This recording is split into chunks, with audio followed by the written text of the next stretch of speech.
Welcome to Celtic State of Mind. I'm Paul John Dykes, and today I'm delighted to be joined once again by Lawrence Connolly, where we'll be looking ahead. I was going to say looking forward, looking ahead to Thursday night, Lawrence, and also this weekend's game against Aberdeen. Now, you joined me at the weekend for the Celtic Rangers game. Very, very disappointing. Celtic Safeco game. Rangers don't exist. Well, you know, at the end of the day, Lawrence, whoever it was we played beat us, and I would say beat us well. And this is the big issue going into Thursday night's game. We spoke yesterday to a couple of new faces on a Celtic State of Mind, where we tried to break down what was going wrong with Celtic this season, not just on Saturday. Saturday was the result of several weeks of disappointing performances. We tried to look at how many good performances we had in that period. We took on board some of the challenges that Celtic have had, and certainly did have on Saturday going into the game. But what we have to do at a club like Celtic is we need to prepare for the next game very quickly, and that's what we're doing on Thursday. I'm going to ask you some questions about Lenny, because I don't think I had a chance to ask you after the game on Saturday, such was the disappointment. However, I will be asking you where we go with Neil Lennon, and if we do it with Neil Lennon, I'm going to be asking you all these questions. But we'll be looking ahead to Thursday night as well. Massive challenge at Celtic Park. Hugely disappointed that we can't be there, Lawrence, because, you know, even with the disappointment of Saturday, you want to be there. You want to be able to somehow influence the game. We spoke to Jim Orr last week. He thinks he can influence a game by being there. I believe him. We can't be there. We're going to have to be watching it remotely. What's your thoughts? How does Neil Lennon get the group back together? Do you think there needs to be a meeting with the staff, with the group of players, with the coaching staff, so that we can, you know, say, right, we start again. This is the lowest point. We start again, and we go into the game on Thursday. How do you pick that team up? You're not the only one that's disappointed we're not going to be there on Thursday. Big Zlatan is as well, so that was one of his dreams. That's right. Celtic Park in front of the crowd, so he's a bit disappointed that I'm sure he will be. Crowd. Yep. But you use the phrase "get the group together." Is it a case of maybe we should bring the gang back together? Certainly, the coaching staff Neil had around them first time round. Gang mentality. Well, his gang the first time round, his coaching gang seemed to produce a more fluid team. Yeah, than we've seen so far this season. Well, I think it was his. The point you make there, it was his coaching team. Yep. I did say yesterday, when I'm looking at that, and it's difficult because obviously with the distancing and all the rest of it, that plays a part, Lawrence. But there's a coaching team I'm talking about, that obviously wasn't assembled by Neil Lennon. And I'm not taking any blame away for Lenny from yesterday. I don't think Celtic are playing well enough with the players we've got, with the personnel that we've got. There's certain players playing nowhere near their capabilities. It comes down to obviously the individual, but the manager needs to manage that situation. So there's so many players in Celtic squad, not just on Saturday, but this season, who are not reaching the heights that they need to be reaching in this season of all season. So Edouard would be one of them. Yep. And Cham would be another. I think Brown has come in for a fair bit of criticism, and I think on Saturday his performance was below par. There was a suggestion yesterday that McGregor needs to be utilised differently. So there's all these issues. We're going into a game against Rangers.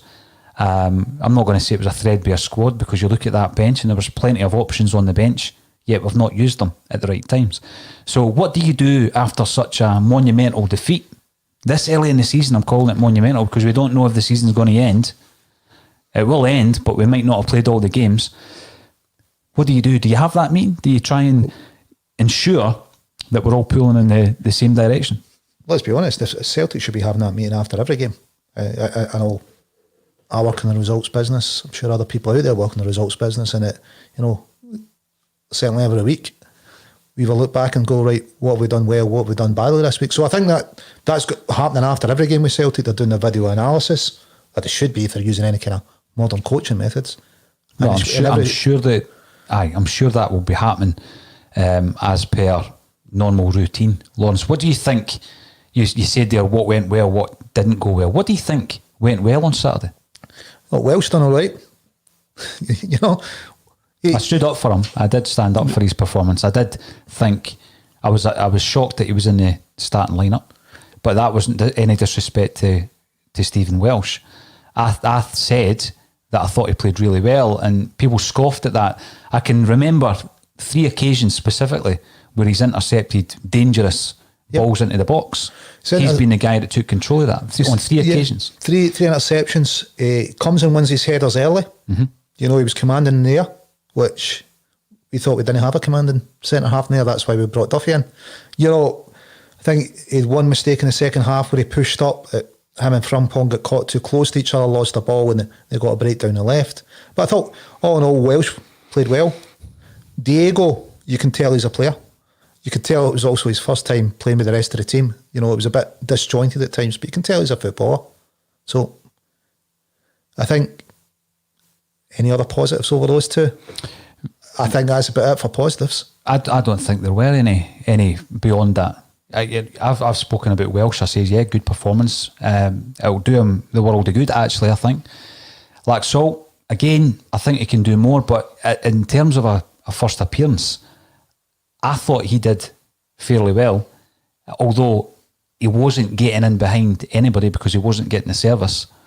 And when we go into Thursday night, I think Laxalt will keep his jersey. He definitely will. I mean, he's playing his parent club. What would you do with Welsh? Because I think it would be pretty damaging perhaps to the kid if you were to pull him right back out the squad. Are we going to have enough defenders to do that, or do you change the shape? Do you play with 2 fullbacks? It's if we change the shape, and I was Taylor, I'd be shocked if I didn't take the left back spot. So you play with a left back? No, if we change the shape. Let's say we do. Do once. Because I can see that happen. The worst case scenario on Thursday night is that we go in and we try to go toe to toe and play this expansive football that, by the way, we've not seen that often. I've heard it spoken about. And we get tore apart. Now, we've seen it far too often in European games over the last 4 or 5 years where we've been torn apart by quality sides. I would say Lennon is nothing if not pragmatic. You know, as much as people say, look, he's not very tactically aware. I think we've seen... If we look at his most famous result against Barcelona, the way he set that team out, you know, there was a few surprising conclusions, especially up front. But, you know, we get battered that game, but we came away with a win. You know, he's more willing to compromise his philosophy to get a result. What is his philosophy? He's more about getting a ball, I think, forward quickly, getting shots off quickly. Brendan was more ponderous, wasn't he? Retain the ball, recycle possession, less risk. I think Lennon pushes more for risk, which is why I think it starts Christie more. Christie's a player willing to take the risk. He is. Take the risky patch, take the shot. He was missed, Lawrence. But see what you've said there, this is the thing, right? Because I think if you were to ask Celtic supporters at the beginning of the season, what is his philosophy? What is his style of play? And it was all about getting away from that ponderous language style that we've seen under Rodgers, which had become, you know, a feature of Celtic's play. However, I think that is now Lennon's style of play. When you look at the last, you know, the back three on Saturday, having more of the ball than anybody else on the park, and a lot of it was just sideways passes, back and forth. Yeah, so, the young guys getting loads of the ball, but we're not penetrating it. There was no tempo whatsoever. If you look to play 3 at the back, you're looking, so one of your centre halves then becomes a spare man and you're looking for him to push forward if there's no passes on. Duffy's not that type of player. I don't think he's ever going to push forward. Ayer would be your boy, wouldn't he? So Ayer would do it, but ideally, if you're playing a back 3, you want 3 that can do it. I don't know if Welsh can do it. I've only seen 90 minutes, or what? I know he turned out for us before, but I've seen less than 180 minutes of Welsh. So I don't know if he's a boy that could do it. And certainly we wouldn't have been looking for him to do it in his first game or arguably against AC Milan if he plays. I think Julian can do it. You know, I think he's a decent passer of the ball and he can push forward. Don't think Duffy's going to do it in a back 3. He's not ever going to be the spare man, is he, that can push forward. You know, if I'm the opposition and Duffy's got the ball, I'm quite happy because I don't think his long passing is accurate enough, and I don't think he's going to push out with it often. So you can kind of relax and leave Duffy. You don't need to pressure him as much. Mm-hmm. Whereas if Ayer's on it, you know there's a bit of danger. You know that he can push forward. I think Julian can as well. Not as good effect as Ayer can, but at least both of them can be the spare man when you're playing a back 3. I think with Duffy it's maybe not as suited to his game. So often that the opposition will leave the ball with Duffy. Who's he going to find with a pass?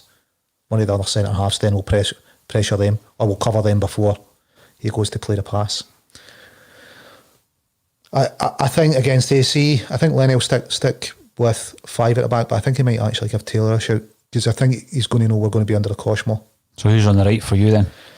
Oof. Do you still play Frimpong as a wing back? We know about his defensive deficiencies. So if Julian's fit, how far away do you think Julian is? Well, I was surprised, again, not knowing specifically what the situation is, because he was on the bench for 2 games running and then he's out the squad. So obviously the back injury has flared up, or it's not improved sufficiently for him to be in the So what's our options then first 20? If it's not Julian, Beaton or El Hamid? Well, I don't think any of them are going to feature on Thursday night. Because if they were fit, I would put... Personnel-wise, Beaton, we've got Christie coming back. So I'd put 3 centre-halves being Welsh, Beaton and Duffy. Throw Ayer over to the right back. Taylor at left back. I think that gives you a really solid, left wing back, whatever way you want to put it. I think we're going to need to be a lot more solid defensively. Well, I think that's why we're going to change the shape. I really do. So that we can, the way that we were cut open, people were talking about the fact that we had 1 up front, and people say, well, we should play 2, and that's not the answer to the problems. No, it's not. There's numerous issues in there, but in only playing with the 1 striker up there, Goldson had all the time in the world. He was strolling about that park like he owned it. He was a man of the match. He scores 2 goals. So I think on the one hand, we need to obviously look at the defensive situation there, Lawrence, because the worst case scenario on Thursday night, on the back of what happened on Saturday, is we go out there and we try and go toe-to-toe and play this fast, high-tempo, expansive football, because actually we've not done that. I think that often this season. Lenny's he'll be more pragmatic in this, and he'll be saying sometimes it will be just launch the ball. I think Lenny will be you get shots off early, launch the ball, get the ball forward early. It won't be commit men forward. He'll know that Zlatan would be a bit of freedom, big part. I mean, Celtic Park's a big playing surface. We can't afford to leave room at the back because we know we'll be cut open. If you look at, I'll touch on again, his most famous result against Barcelona, he shut that part down as much as he could, and it was balls forwards to chase. What got one of his goals by chasing it? Arguably, Mascherano could have been sent off. Another long ball out, what was away. So I think we're going to see that it's going to be a bit of launching balls, and I think it will be 2 forwards. Who the 2 are?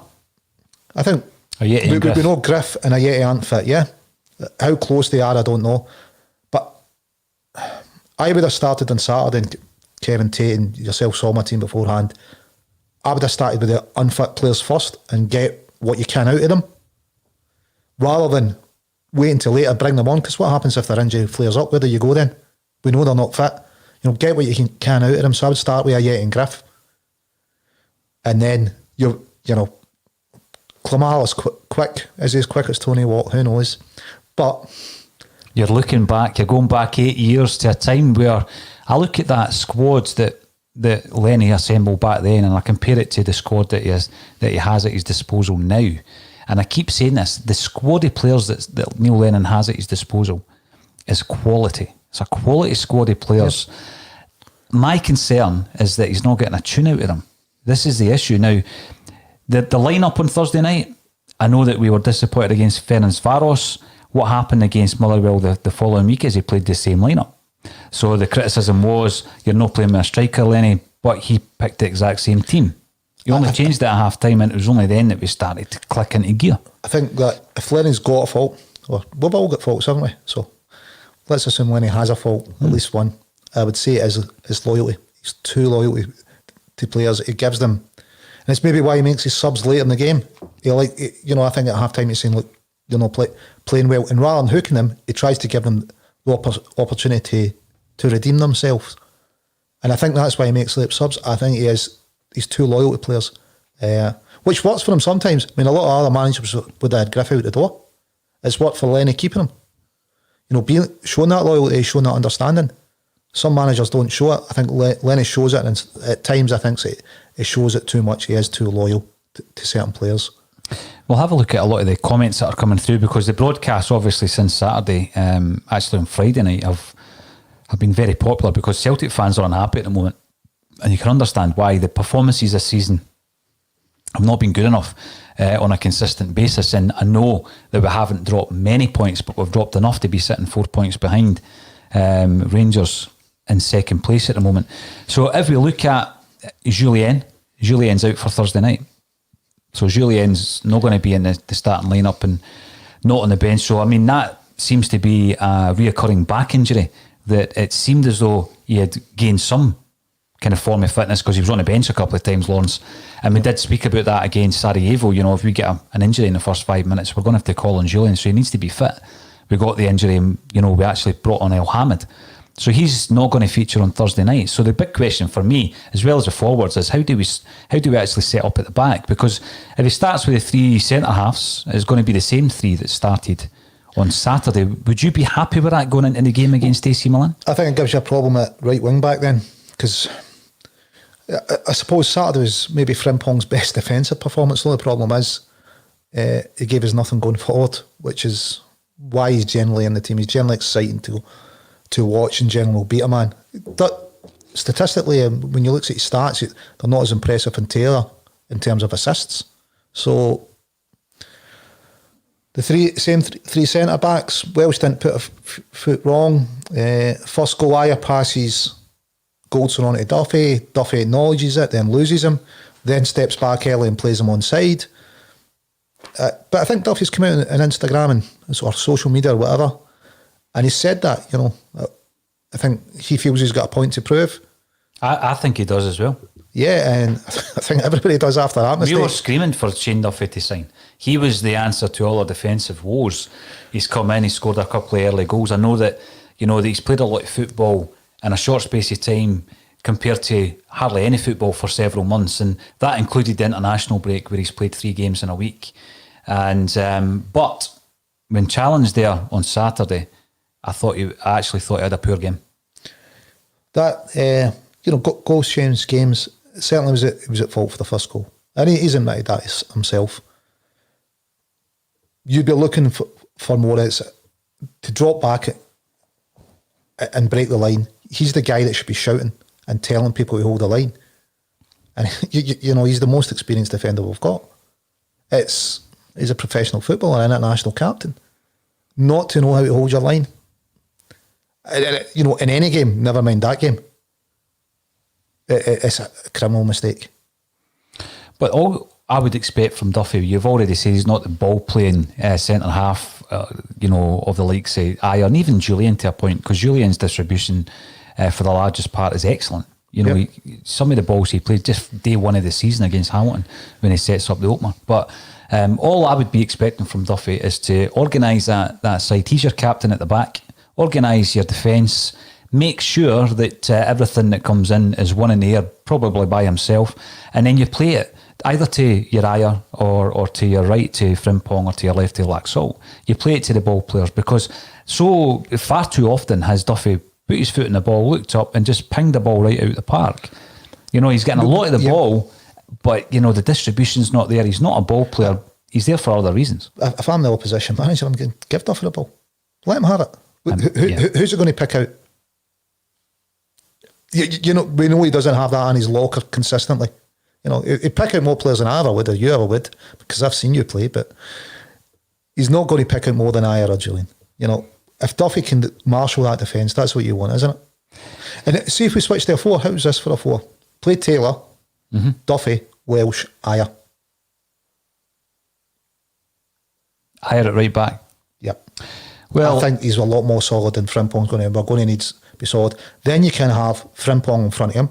You can have Diego in front of Taylor. Mm-hmm. We know who the centre mids are. You know, it's Brown and McGregor. Then who's your 2 up front? Who's fit?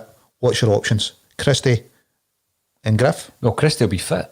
Christie will definitely be fit. Christie's the first name on my team sheet. Well, Christie and Griff then. So, if you're going 4-4-2, that's what I'll go with. But you're playing with one forward. Well, you're playing with Christie. Well, Christie can play. Yeah, can play as a forward. We've seen it before. It's worked before, hasn't it? There's times it's not worked, but playing alongside Griff or just behind Griff, yep, I would go with that 4-4-2. You know, the problem I've got with playing Christie up front is Christie, yes, he can do it, but he's far more effective as that creative player behind the striker. He's the one that makes things happen for Celtic. Well, I think we know we're going to be pinned back a fair bit against AC Milan. So you'd expect there to be a plan to change at some point. I think it's going to be a quick ball up to him, try and hit Christie and get him to feed Griffiths. I don't think we're going to be playing it along the back four, play it into the midfield and build like that. I don't think we're going to be given the time to do that against AC Milan. And I think with Lenny's pragmatism, it will be try and get the ball up to Christie, tell Griff to play on the shoulder of the guy and see what they can create between them. Solid at the back. You get Frimpong on the right, Diego on the left. If Christie gets the ball early, those two boys are quick. He can be laying it down the wing. Either wing, he won a aim. Griff, he's quick in the middle, he's good in the air. Who knows, mate? I'm going to ask you some questions about Lenny and the wider issues that have been at the forefront of a lot of Celtic supporters' minds since Saturday and before then, because the performances, as I say, have not been there. There seems to be a disconnect between the players and Neil Lennon at this moment in time. Do you think that Lenny is capable of turning this around? And by turning it around, what I mean is not scraping past St Mirren 2-1 away or Dundee United 1-0 away and scraping results together because you've got the players who are capable. What I mean is that disconnect, Lawrence, is a concern. You don't know why it's there. You don't know why certain players were said to be pushing and agitating for moves. That was Lenny's words after the Ferencváros game. You don't know why there's people leaking teams from within the club. So there is a disconnect there. That's the biggest concern for me. You go through a season, very, very rarely would you go through a season or have a bad result or a bad spell of results and drop a few points. That's to be expected. The concern for me is that if it's a deeper issue that Celtic have at the moment. So can Lenny turn it around? Yeah. I think it should be, can Lenny turn it around again? Because we know he's turned it around in the past from similar points. You're not going to win every game 3-0. You've touched on it. You will have bad performances. So I do believe that Lennon can turn it around. There's definitely deeper issues. I mean, first time round he got to pick his own coaching staff. This time round he doesn't get to pick his own coaching staff. Don't know who's picking his coaching staff for him, but certainly there's coaches out there that were with Lenny in his first spell at the club that aren't allowed back at the club. I don't know what makes a good coaching team other than trophies in the cabinet, That's basically how we judge it, isn't it? Or maybe at Celtic it's trophies in the cabinet and player sales. I think that's how Celtic judge it. That would be part of the bigger plan, certainly. But so first time round, he certainly delivered that with the coaching staff that he picked. Yeah, that was his coaching team, certainly. Yeah. They seem to be more together as a club and a team. We didn't seem to have these kind of issues we're getting just now. That disconnect didn't appear to be there. Is that part of it? The players know that he can't pick, the manager's not trusted to pick his own coaching staff. What does that say to a player if the manager's not trusted to pick his own coaching staff? Well, it comes down to the relationship, I guess, between the squad and the manager. Yes, but it happens in football, especially in modern football, Lawrence, whereby certainly under the circumstances where Lenny got that job and the coaching staff were decimated at that time due to Brendan Rodgers leaving and taking most of them with him. Some of them stayed, and brilliant loyalty from the likes of Stevie Woods and John Kennedy. But, at that time it was about consolidation, so everybody just pulls together, no problem. The one change that obviously you would have expected Lennon to have a say in, because he's taken the job based on everything that you've said, he's accepted the parameters of, who can I pick, and that would also go into the transfer side of things, because we know there were players that came to Celtic under Rodgers' tenure that he knew nothing about. Shred, for example, that was mentioned yesterday. It's a good point. So anyway, when Damien Duff leaves to go to the Republic of Ireland, it's at that point that you would expect Neil Lennon to have a say in who comes in, because he's playing, he's working with them on a day-to-day basis. They're working on players, they're working on shape, they're working on tactics together.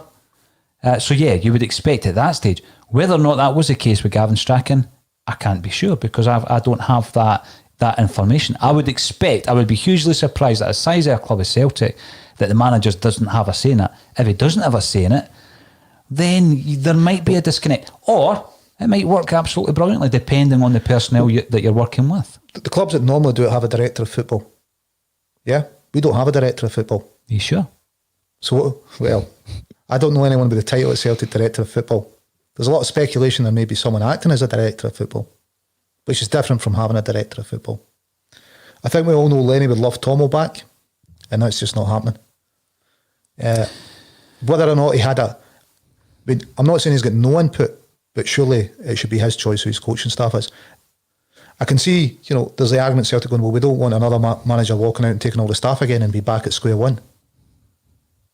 Perhaps maybe that's what Celtic are keen to avoid. I don't know, but it seems that Lenny would certainly want Tom on and can't get him in.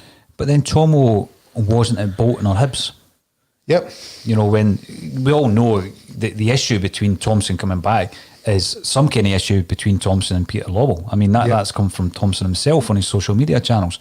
So if it's an issue with Peter Lawwell, Lennon certainly didn't have him down at Bolton or at Hibs. No, he didn't, but he did get to pick his own staff, didn't he? Yes. How many staff did Lenny bring in with him as coach? How many has he brought in here? You're talking about now, Celtic, currently? Yeah. None of them. Well, I don't know about Gavin Strachan, but Kennedy was already there. Stevie Woods is a goalie coach. He was already there. So as far as I'm aware, it would only be Gavin Strachan if that. First time round, they brought in Parker. It was his team. Tomo, Mayalbi. It was his team, yeah. Yep. Mm-hmm. How many people did Rogers bring in? I think there was a bus. Martin was there not O'Neill? a separate coach? Many did Martin bring in? That was his own coaching staff, absolutely. Gordon Strachan? He had his own team. It was Pendray. And so who was the last manager not to bring their own team? Probably Billy McNeil, second time round. Do you think we'd be going that far back? Because Tommy Craig was already there. And him and Billy knew each other though, didn't they? Oh yeah, but there's good trust there. What you're saying there is right. It is the norm that the manager would bring in his own, but the situation wasn't the norm, was it? Yeah. When Lenny comes in. But anyway, with that in mind, that I don't think is ever going to be an option now, because when we're looking at the situation, we're looking at Neil Lennon. So you're not looking at John Kennedy, you're not looking at Gavin Strachan, you're looking at Lenny. He's the manager. You've got to look at players on the park as well, and you've touched on it, that there will be a meeting, and I'd be surprised if it wasn't Lenny and his senior pros having a chat. First, those senior pros in that team should have influence on other players. So he's got to be getting Duffy, Scott Brown, Cal McGregor into the room, and he's got to have guys that are his guys on the team, hasn't he?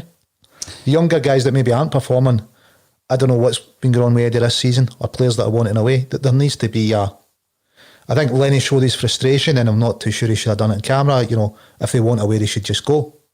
Which, if players are only giving you 80% because they don't want to be here, maybe he's got a point. There's other players that are rumoured to want away, like Ayer, who I think gives everything on the park. I don't fault Ayer's effort, but Lenny, it's obviously irking Lenny that he feels that some players want away and aren't giving everything. Well, let's focus on that for a minute, because we can base this on what's happened rather than speculation. So Neil Lennon came out after the Ferencváros game. He speaks about players who don't want to be at the club, and he speaks about players who have been trying to push moves through for several months. Now, after the Kilmarnock game, right, Julian makes errors that lead to the goal, but Ayer gets dropped. So was he talking about Ayer? Was he talking about the mooted move to AC Milan, the previous agent, not the current agent, who had maybe been agitating for a move? Because if so, you drop that player. He's been, let's be honest, he's been one of our best centre-halves this season. Yep. So that old phrase of throwing players under a bus, you're throwing Ayer under a bus there. You've got Eduard, who by all, by going by the reports, there was interest in Eduard during the transfer window just passed, where he could have gone back to France. So Lennon's come out and spoken about that as well, saying that is perhaps why Eduard's performances haven't been up to scratch, because of the transfer window. He's got one eye on the transfer window. Listen, does Eduard want to leave? I think when Lenny's saying that about Eddie, he's taking a bit of pressure off Eddie as well. Maybe his head's been turned up. Maybe Eddie's genuinely had a dip in form. he set some heights of consistency for a player so young. But why do all these players want to leave would be my concern. Because they're still in their early 20s. If you're looking at Ayer and Edouard, just for two, we've heard also Ryan Christie in that bracket. Right. Why do they want to leave this season? Eddie, did we ever think they were going to see out their careers with Celtic? No. But why do they want to leave now? So we knew at some point that they were going to want to leave. It's always been part of their plans to leave. How much they're agitating to leave, I don't know. I've never seen either in the paper going, "In my Celtic hell," as much as the Scottish mainstream media would love that headline. I'm sure if they wanted it a different way now, though, don't they? I mean, remember Dembele using Twitter to its full effect. You can agitate in a different way. I mean, Dembele certainly started that, but apparently after a former manager, or the current Celtic manager, had mooted a move to China with him. If I go to China, will you come with me? Mm-hmm.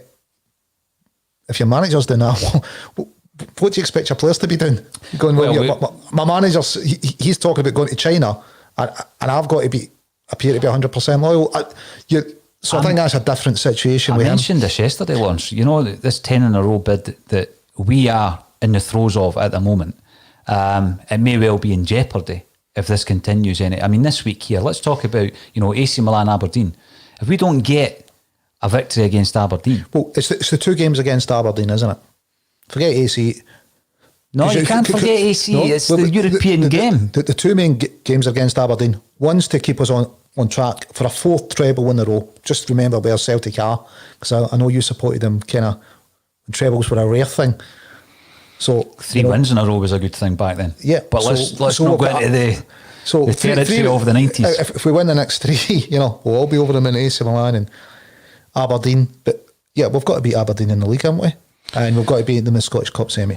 Well, at the moment, because of the circumstances and where we find ourselves in the league, we've got to win every single game. But going back to the point, you seldom move to a player like Edouard on the point that you come here, we're a platform, you move on. But what we seem to be finding more and more often is that they become impatient, want to leave earlier. So why do players like Edouard at the moment, potentially, because obviously Lenny has mentioned it, Ayer because Lennon has mentioned it, and Christie because he's spoken out about it himself, he's been offered a deal, he's taken some time to think about it. Why would they at this moment in time want to leave Celtic? Because that is going to create problems. So there's no Champions League football, which I think they all want to play in. Christie, I think he wants to go to the EPL, he wants to test himself. Stuart Armstrong, big mate of him, he's seen him go down there do well. I think Christie would probably be on 5 times his wages if he went down south, so I'm not going to take that out of consideration for anyone. Nobody's leaving before 10 weeks time. So this period of what would seem disharmony or disconnect, that's something we need to sort out, and that's when we highlighted the players you get them together in a meeting and you say, well, we've got 10 weeks to get this. Well, the players themselves will know that they can't leave until the transfer window opens. But why go in the huff and not perform? Well, I wouldn't have said Ayer or Christie went in the huff and not performed. I would say Ayer's. He looks like a guy that's not 100% tuned in, Lawrence. So this is a player that I think is an exceptional talent. We've been missing him. I don't think he's went in the huff. I think his form's dropped. Is it because he's in the huff? I'm not so sure. In the huff, he's going to have ups and downs in his forms. And I'm not focusing on Eddie, I'm focusing on the manager here. But you're going to have up and downs on your form, yeah? Of course, every player does. So if Eddie has a downturn, are we always going to say it's because he wants to leave, he's had his head turned, or could it just be a genuine downturn in form for him? No, because Lennon has confirmed that it was due to the speculation and the interest from other clubs. So Eddie said he's had his head turned a bit. Takes a wee bit of pressure off Eddie, says, but now he's here, he's kind of putting in the past when Lenny's saying it, isn't it? Had his head turned, transfer window's shut, we'll kick on from here. Well, let's hope he can, Lawrence, because he's a player that when he's firing on all cylinders, he can be the game changer that we've seen him being so often, as can Ryan Christie. When you're looking at Duffy being pretty shaky on Saturday, the only other established centre-half we have at the moment is Ayer. Yep. So you want him to be firing on all cylinders. But the more wider issue that I'm trying to get at here isn't individual players, it's the fact that this is all happening under the tutelage of Lenny. It's under Lenny's watch. He needs to sort it out. Yeah, Lenny's got a lot on his plate to sort out. But that's, you said, that comes and you with the said, can he do territory. it again? That's the can he question. turn it around again? Do you think he can? Well, he's got a track record. He's turned it around before. So I'm assuming that he'll be able to do it again. He's shown in the past as Celtic manager, he's been able to turn around underperforming teams, yeah?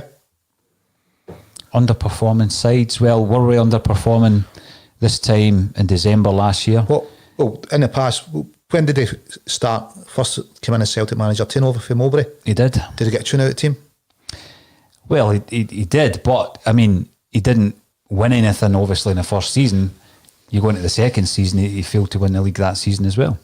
So, yes, he did. And I know what he's done in the past, but in the here and now, Lawrence, I do have more concerns than that. I've got concerns that you're looking at a team that should be going for 10 in a row, but were slow-paced.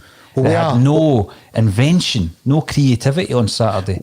We know Lenny wanted wingers and we didn't get them for whatever reason. But we know that Lenny was after wingers. We didn't bring any in. Yeah? But we've got to deal with the personnel that he has at his disposal. We've got to deal with what he's got. He's got good enough players to put a team together that performs better than they did on Saturday. So we're 4 points behind, yeah, with a game in hand. So if we win the game in hand, it's down to a point. So I'd say we're still in contention for 10 in a row. I'm not writing 10 in a row off. But another bad result against Aberdeen on Sunday. And there's serious issues. Lenny's under a lot of pressure. Can he turn that around again? I'd say that Lenny can turn that around again. I think he's got the capability. This is where my doubt sets in, because I'm looking, and many, many times this happened under the previous regime, where we got a goal down, and I'm not concerned, because I know Celtic will turn it round. I had that confidence, not only in the people on the pitch, but I had that confidence in the manager and the coach. And one of the examples I used yesterday was at Ibrox when Simunovic gets sent off. You're thinking to yourself, in many, many occasions, oh no, they're going to have the upper hand here. You look at the reaction of Rodgers on that sideline. He was thinking 2 and 3 stages ahead of anybody else. He was putting his plans in place to ensure that we won that game. That ability to adapt, not after the game, not, here's the post-mortem, Lawrence, we need to sort this out. During the game, to ensure we don't get beat. When we go a goal down in the first 10 minutes and we lose a goal in the first 10 minutes of the second half, same basic errors. We're not playing a great side, but we're playing a side that could potentially win the league. But we're playing it against a better safe goal side than Rodgers played against, yeah? They've improved as a side. They have improved, but they improved under Gerrard whilst Rodgers was there. Because when he took the eye off the ball, you also seen a situation at Ibrox when we got beat 1-0 the last time beat him as the manager, the referee rather, where we had already, at that point, we had taken our foot off their neck. This is the issue. And you're seeing Rangers coming to Celtic Park and dominating us. They dominated us on Saturday. The change had to be made, and it wasn't. It wasn't made. I mean, the substitutions were all made whilst we were 2-0 down. Yeah, I think Lenny hangs on too long to make his subs.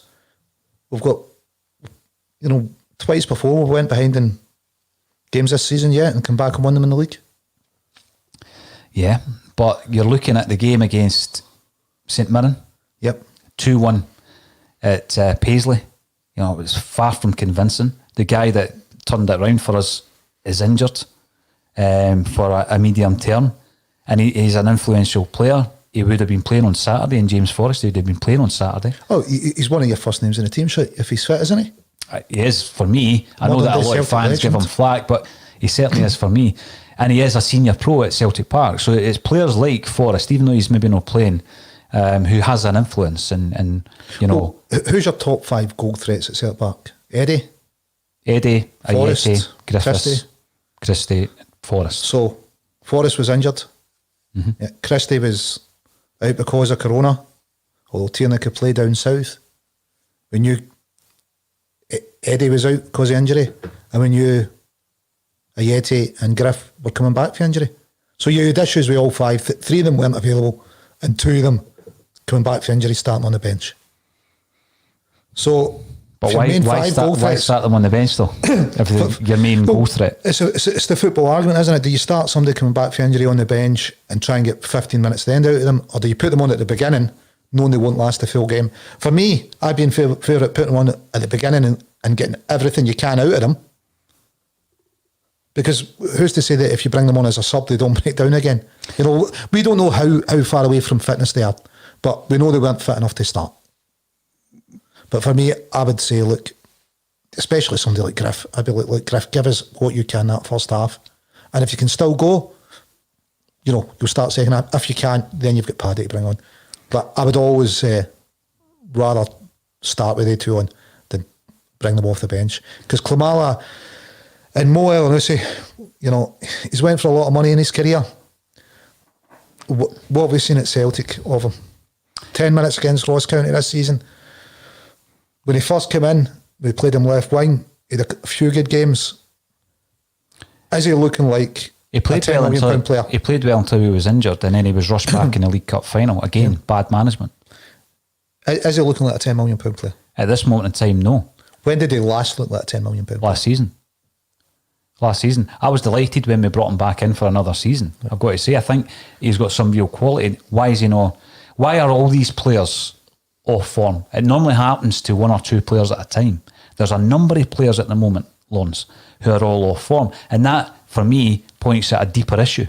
Because if they're not performing 5- and 6-fold, and they're your top players, your Edwards, El Yunusi, who's, as you say, yeah, he's moved for £16 million in the past. He's shown us the quality that he has last season, primarily, but in flashes this season. But you've got to remember, the reason we got him, because he wasn't in form at Southampton, was he? No, he had a bad spell at Southampton. So it's not just at Celtic he's having a bad spell. He moved for big money, then he's had a bad spell. When was the last time he had a consistently good season? Well, it would have been at Bal, which earned him a £16 million move. But that's the only reason we've got players like him and Ayeti. If Ayeti was scoring goals for West Ham, we wouldn't get near him. So it's a manager's job as well, though, to get a tune out of these guys. They're not coming to Celtic, they're then becoming underperforming. There's certain players we're getting because they're underperforming, and then it's the manager's job to get a tune. Mm-hmm. So for it, Ayeti wasn't performing at West Ham. Certainly performed at Celtic.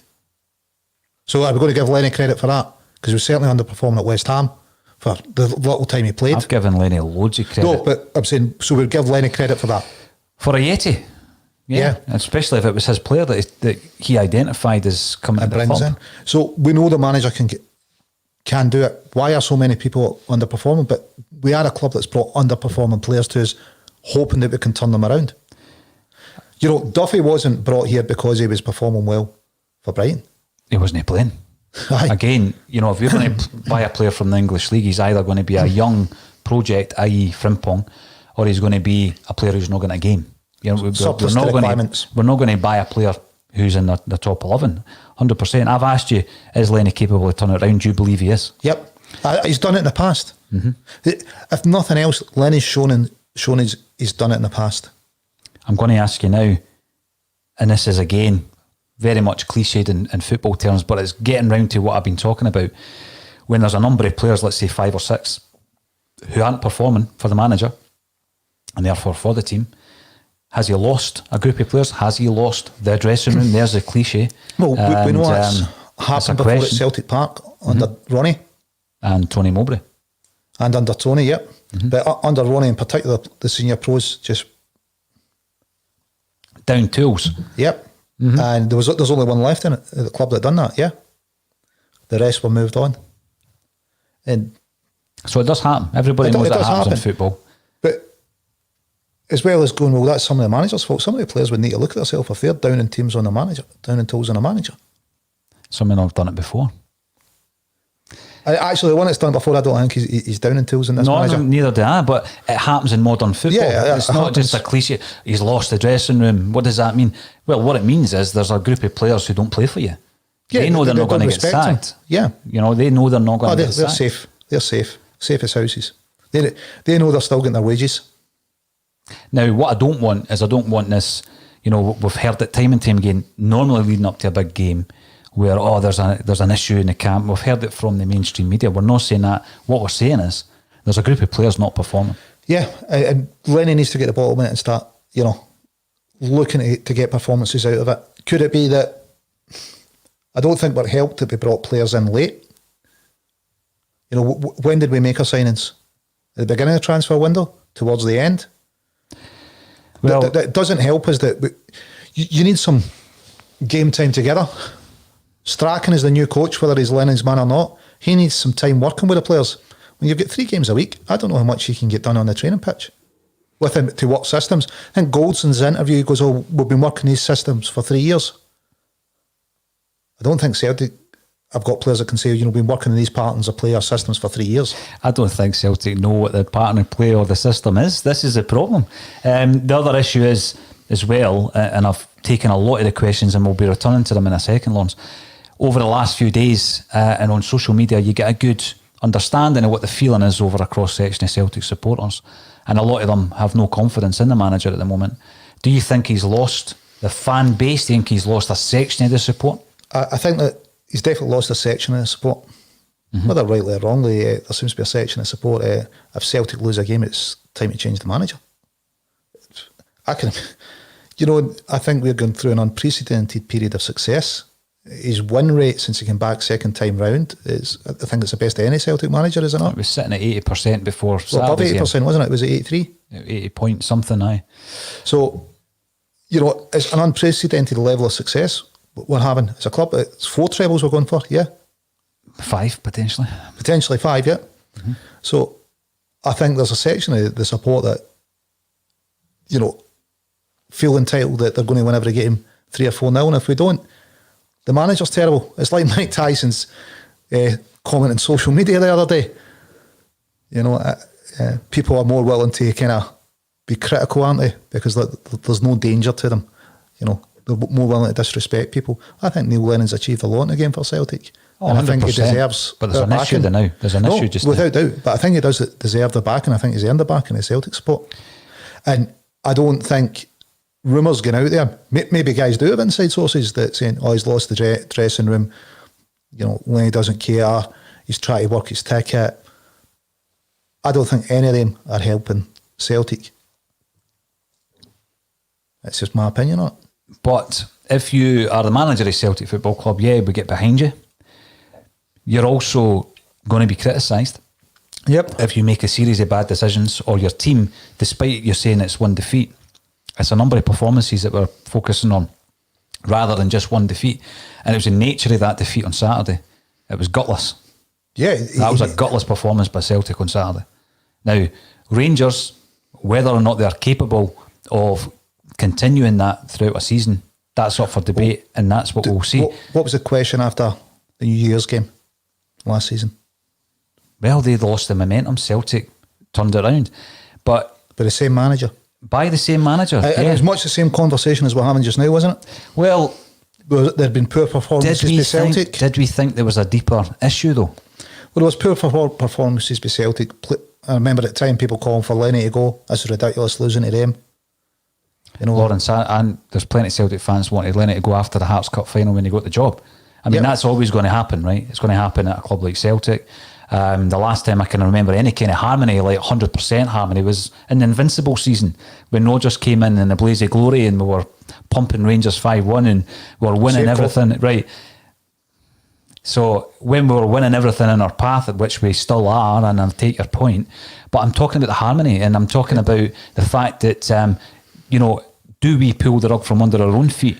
And if so, that really is something that's, it's negligible. I think the pressure's greater than Lenny, probably, than it's been in any Celtic manager. Because it is 10 in a row. We're going for something that's unprecedented. Trebles 4 and 5 in a row and 10 in a row. So I think everybody's feeling the pressure. And that'll be players included. Perhaps the players are missing the fans backing as well on the ground. Players do say, that the crowd makes them go that bit extra. You've got Zlatan disappointed the fans aren't going to be there. He wanted to experience that atmosphere. Let me just go back to Zlatan, actually. He played there for Ajax, am I right? 20 minutes for Ajax? I can't remember him coming back did he play for Ajax during his time at Barca, PSG. That was under Martin, yeah. When we beat him over in Amsterdam. Yeah. He was part of an Ajax team. But, it would have been great. I would have loved to have seen him. Zlatan, obviously a huge icon of the world game, playing at Celtic Park, fantastic. But we're in a situation at the moment, we'll be watching that live on the TV, and we will be covering the game, obviously, as we always do with a Celtic State of Mind. I hope, and like all Celtic fans, that we're able to turn this round. I mean, we would like a performance. I think that was what Tony was saying yesterday. We would like a performance. A result would be tremendous as well. And, we've done it in big games against Italian opposition last season. Can we do it again? I just think we're in a different place at the moment. Was Lenny the first manager to win away in Italy? First Celtic last manager? Season, though. No, I'm just asking, was he? Yeah, but it was last season. Yeah, no, I understand. Where It was we last are season. now. Everything prior to today was in the past, yeah? No, absolutely. But we can't just continually say it's okay, in Lenny we trust, keep the faith. This is a big topic that we spoke about yesterday. There's an issue. There's an issue at this moment in time. It's seeped into the performances all season. I think Lenny's had issues before and he's turned it around before. Well, other managers have had issues before and not turned them round. Other managers have also had issues and turned them round. But there's Mowbray had issues, couldn't turn it round. Daly had issues, couldn't turn it round. So some managers can turn issues round, and Lenny's shown that in the past he's had issues and been able to turn it round. Great point. I'm going to pick up on that point. Delia and Mowbray couldn't turn it around because they lost the dressing room. My fear is we're going the same way. That's my fear.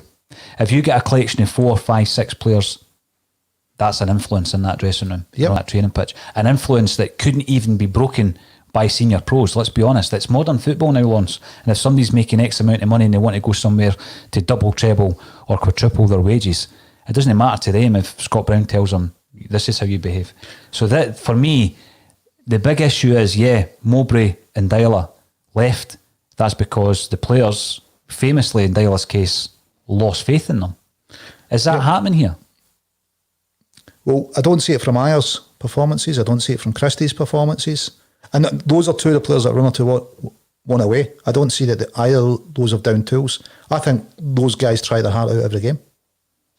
So I'm a big champion of both players. Have been all season. Have been all season, particularly Christie. Sometimes I can't understand the flack that he gets. He's the type of player that we needed on Saturday. Definitely. I can understand Christie to an extent. You're going, why just shoot Ryan? It's frustration, isn't it? But, a lot of those shots end up going in. He does take the high risk. But that's what Lenny wants from the players. He wants them to risk it. He wants them to take the shot. He wants them to make the difficult passes. Who took a risk on Saturday?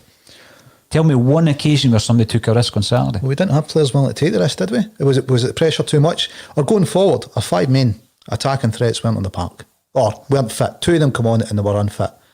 Griff had a chance, playing on the shoulder, done what Griff did. Maybe, who else had a chance? Moy? Jeez, why is he not hitting the target square? He's an attacking threat as well, though, as is Frimpong, as is, or should be, Callum McGregor. You've seen the goals he scored in his career. He should be an attacking threat. And where do we utilise, though, Callum? I think he sits a bit deep for us just now in the team, doesn't he? He's sitting deep, and that was one of the issues on Saturday. And of course, Klamala's a centre forward, so he needs to be an attacking threat. So although we might have been missing 5, we still had attacking threats on the field. So, and a few on the bench. Yep. And that goes back to my issue with not making the changes. Now, we've been speaking for about 55 minutes, Lawrence. So let's go back to some of the people tuning in. Thank you for tuning in on Facebook, Twitter and YouTube. Michael Lee, you're tuning in on YouTube. Paul, really good management is not being too loyal to your players who are not playing good by not substituting them. Lenny makes his substitutions far too late. It's a criticism that we have had many times with Neil Lennon. I think this season after the game against Ferencvaros, we'd line up against Motherwell the exact same way, only when the change is made at half time, and that's unusual for Lenny. Do things change? I would agree with Michael. I've said that. I think it's one of Lenny's faults. He's too loyal to players at times. Maybe he needs to get a bit of Ferguson about him. Think of the players Fergie cut at Man U to stay successful. Keane cut, Stam cut, Beckham cut. Perhaps Lenny needs to be more ruthless. Maybe Fergie could be so ruthless because he had better at his disposal. I don't know, but I think that is one of Lenny's faults. He's too loyal to players. One thing about Ferguson, using him as an example, is if he fell out a player, if a player didn't want to play for him, he didn't. He was gone. He was gone. And it was, there's 3, Keane, Beckham, Stam. And I think Fergie in his book, it's only Stam he regrets, isn't it? Yeah, many more would have gone the same way. My man says 67, I would play 4-3-3 with Frimpong, Duffy, Ayer, Taylor, Brown, Calmack, Turnbull, Christie, Moy and Ayeti. I think Turnbull deserves, I've got to say, I think Turnbull deserves a start on Thursday night. It's where you get him in the team, isn't it? What formation you play. Turnbull's definitely industrious. He's looked good when we're seeing him. He looked good with Motherwell. Do we throw him in against AC Milan? Maybe, if you could go 4-3-3. I think the reason I was saying 4-4-2 and having Laxalt and Frimpong on the left and the right in midfield is I think we're going to need to be extremely strong defensively. So I think Taylor behind Diego and Aya behind Frimpong. That'd be my team. I don't think it'll be Lenny's though. It's what I would do. I would keep Welsh and Duffy in the centre. Well, the big thing about Welsh is, and I did say this after the game, I actually did think he performed really well. He performed well under the circumstances. I think everybody's seen the image of him sitting in the stand, absolutely gutted at the fact that the team were so dismal in their performance. It would be a shame to drop him on Thursday night. If we're playing St Mirren next, he wouldn't be dropped, would he? He'd have done enough to retain his place. Mm-hmm. So, do we change it because it's AC? Maybe. But certainly in my team, he would keep his position. I don't know if Lenny's going to do the same. He's got to understand. He'll know Welsh better than us, what he can expect from him. You also know who's closer to fitness and, what's the story with El Hamid and Beaton? How close are they? Good point from Adam Harley, by the way. Ronnie Dyla didn't pick his backroom team. He picked some of them, obviously, with the science, etc. But obviously Collins wasn't chosen by Ronnie Dyla. So that's a good point, Adam. And that was a manager that didn't really work out for? Well, it didn't work out in respect to the fact that he had a 3-year contract and he was here for 2, but he kept the 9 in a row going, didn't he? He won the 2 definitely. leagues. I like Ronnie developed players, gave them the chance, but that was a manager that dressing room turned on. And as part of that, knowing that he wasn't trusted to pick his own backroom staff, I don't know. The big thing about the players turning on him, obviously, John Collins has spoken about this 24-hour athlete. He spoke about it fairly recently and how he'll never manage in Scotland again because there's a culture within the game. Ronnie Dyla spoke about it and the players didn't buy into it. And it was senior pros that didn't buy into it. Dyla worked very, very well with younger players such as McGregor and Tierney. Yep. He did work well with the younger players. But did Neil and Malkin not talk about getting players fit? Did the Lions not say that was something that was about Lisbon? They reckon he was the fittest guy in the fittest team in Europe. They could have played another 90 minutes, and the Italians that are used to heat were dying on their feet because Malk got them fit. Mm-hmm. So I don't think it's a new phenomenon that players should be at peak fitness. It's down to an individual. Players have got to take responsibility, for what they can affect, and they can definitely affect their own fitness. And, if players going out there and goes, I don't want to be a 24-hour athlete, I don't want to be as fit as I can be, that's his decision. As much as they'll be showing up for it, though. They'll be showing up eventually for it. No, they'll be showing up for it, but that's that player's decision. As much as you want the manager to try and persuade him, it's like the revolution will not be televised. It happens in the player's head. It's, I like that. It's whether it's the decision in the player's head to go, I'm going to. It's a spark. It's a revolution from within to make the changes. But again, what you did see with Dyla is a lot of the younger players, Lawrence, bought into it. Well, look at Tierney. And look where they are. Look at McGregor. Aya, Christie. Yeah. They've done it. Every one of them has gone on to better things. Look at Johansson when he brought him in. He was a revelation for his fitness here. I know he went down to Fulham and he's been injured and that, but certainly he done it for Ronnie before he came here, and then Stefan Johansson was brilliant when he came over, wasn't he? Van Dijk picked him out as being the best player at Celtic. Robert Ingram, we're talking about the team for Thursday night. Brown out, McGregor in his position, Turnbull in. This game could be the reason for Lenny's large number of debuts against Rangers. Big game experience where we can afford to drop 3 in the league. Could be a shout. Brown's got a lot of experience, but will he have the legs to do the running that we're going to need to do against AC Milan? And I would say Aberdeen's the more important game to have Brown in for. I think Lenny will play it safe on that one, and he'll play the captain against Milan. Listen, dropping Scott Brown's or resting him, or whatever way you want to put it, is going to be a huge decision for Lenny and for Brown whenever that happens. We've got 2 huge games now. We've got to win the Aberdeen game. We know that's must win in the league. Would But you in say the order- Aberdeen game is more important than the Milan game? No, what I would say is I'm looking at the two of them, because in order to win the Aberdeen game, you need a performance against Milan. If you go out there and it's another abject display, as we've seen on Saturday, you're going to struggle against Aberdeen. Oh, we need to pick ourselves up now to win the game against Aberdeen. Yep. And whether that's, would Turnbull and McGregor be able to have the industry in the centre midfield? And Christie in Give there us as well. display. Listen, Lawrence, it's always great to go toe to toe with you for a wee fencing match. Yep. Fantastic to have you in the studio as always, and obviously we will see you again next week. But thank you everybody for getting involved via Facebook, Twitter and on YouTube.